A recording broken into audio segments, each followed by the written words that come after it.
भाई और बहनों, जय मसीह की एक और बार स्पिरिचुअल मॉर्सल्स में मैं आपको स्वागत करना चाहती हूँ। आज संसार भर में हर परिवार एक जंग लड़ रहा है। वो किसी इंसान के खिलाफ नहीं, लेकिन एक कीटाणु के खिलाफ। बाइबल में एक परिवार की कहानी है। यह परिवार जो है बहुत ही अमीर है और उस परिवार का जो नाथ है, जो पति है, वो एक बहुत अच्छा बिजनेसमैन है। और एक दिन उस परिवार के ऊपर एक बहुत बड़ा अटैक आता है। करीबन 400 पुरुष अपने हाथ में तलवार को लेकर इस एक परिवार के खिलाफ आ रहे हैं। और ऐसे सिचुएशन में उस परिवार के लोगों की प्रतिक्रिया यदि देखें तो बहुत ही दिलचस्प है। सबसे पहले उस परिवार के जो पति है, जो पिता है, जो नाथ है, उनकी प्रतिक्रिया वो बहुत ही केयरलेस है। हालांकि माहौल बहुत ही गंभीर है, लेकिन वो इस चीज़ को बहुत ही सरल रीति से रहते हैं। वो बहुत ही लाइट समझते हैं। वो कहते हैं कुछ नहीं होगा, मैं नहीं डरता। ऐसा उनका एटीट्यूड है। दूसरा जो रिस्पॉन्स है, उस परिवार में जो नौकर रहते हैं उनका है, वो बहुत ही घबरा जाते हैं, वो डरते हैं।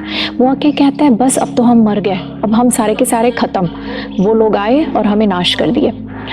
और तीसरा रिस्पॉन्स है उस परिवार की स्त्री, उस परिवार की महिला, उस परिवार की माँ, वहाँ की जो पत्नी है, वो उसका रिस्पॉन्स क्या है? वो ना तो डरती है, ना तो इस चीज़ को सरल रीति से वो देखती है, वो लाइट नहीं लेती। वो इस चीज़ की गंभीरता को, उस माहौल के गंभीरता को वो समझती है और फिर वो अपने बुद्धि इस्तेमाल करते हुए उस हमले का सामना करती है।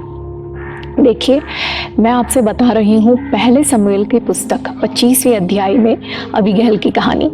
वहाँ पे हम ये पाते हैं कि अबीगैल अपने बुद्धि को इस्तेमाल कर उसको, उसके परिवार को अटैक करने वालों का सामना करती है और अपने पूरे परिवार को वो बचाती है। बहनों, आज मैं आपके सामने अबीगैल के जीवन से एक 2 पार्ट स्ट्रैटेजी आपके सामने रखना चाहती हूँ। पहला ये है कि अबीगैल बुद्धि इस्तेमाल कर उसको अटैक करने वालों का सामना करती है और अपने परिवार को बचाती है। आप भी अपना बुद्धि को इस्तेमाल करते हुए अपने परिवार को बचाइए।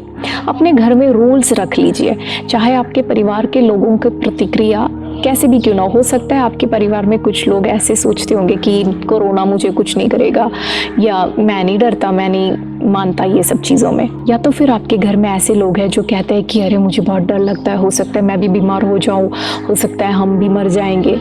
तो कैसे भी लोग क्यों ना हो, आप अपने बुद्धि को इस्तेमाल कीजिए और आप एक रूल सेट कर दीजिए घर पे हर एक व्यक्तियों के लिए। आपका घर कैसा भी हो, आपका घर कहीं पे भी क्यों ना हो, माहौल के हिसाब से रूल्स बनाइए। कोई भी बाहर से आएगा अपना हाथ मुंह धोकर ही अंदर आएगा, बाहर का चप्पल बाहर रहेगा, कपड़े अलग पहनेंगे बाहर जाते वक्त। इस तरह के स्ट्रिक्ट रूल्स बना के रख लीजिए। दूसरा, अबीगैल क्या करती है, अपने परिवार को अटैक करने वालों को जाके जब मिलती है, उनसे बात करने के बाद वो परमेश्वर की स्तुति करने लगती है। वो कहती है हमारा परमेश्वर जो है अपने प्रतिज्ञाओं को पूरा करता है। वो वहाँ पे परमेश्वर की आराधना करती है। हमारा भी दूसरा पार्ट यही होना चाहिए।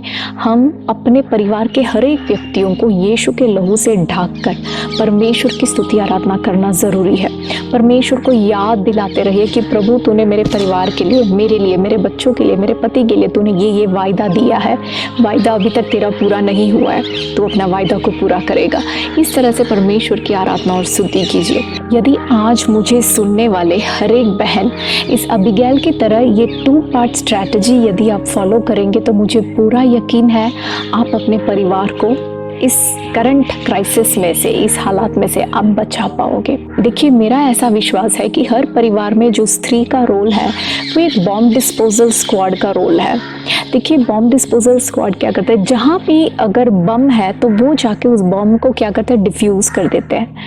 आप में भी परमेश्वर ने वही सामर्थ्य दिया है। आपके परिवार के अंदर आपके परिवार को नाश करने के लिए कहीं से भी कैसा भी बम आए, आप उसको डिफ्यूज़ कर सकते हो। बाइबल में एक छोटा सा आयत है जिसमें 2 स्त्रियों की कहानी लिखी गई है। नीति वचन 14 का 1, वहाँ पे ऐसे लिखा है कि जो स्त्रियों में बुद्धिमती है वो अपने परिवार को बनाती है, और जो मूढ़ स्त्री है वो अपने ही परिवार को अपने ही हाथों से तोड़ देती है, नाश करती है। आज हम में से हर एक व्यक्ति ये चुन सकते हैं कि इन दोनों में से मेरा कहानी कौन सा होगा, बुद्धिमती का कहानी होगा या मूढ़ स्त्री का कहानी होगा। हमारे सोच, हमारे विचार और हमारे क्रिया के अनुसार हमारी भी कहानी लिखी जाएगी। मैं आशा रखती हूँ कि मुझे सुनने वाली हर एक बहन अपनी बुद्धि को इस्तेमाल करेगी और अबिगैल की तरह ये 2 पार्ट स्ट्रैटेजी फॉलो कर अपने परिवार को इस करंट क्राइसिस से बचा लेगी। परमेश्वर आप सबको आशीष दे। God bless you.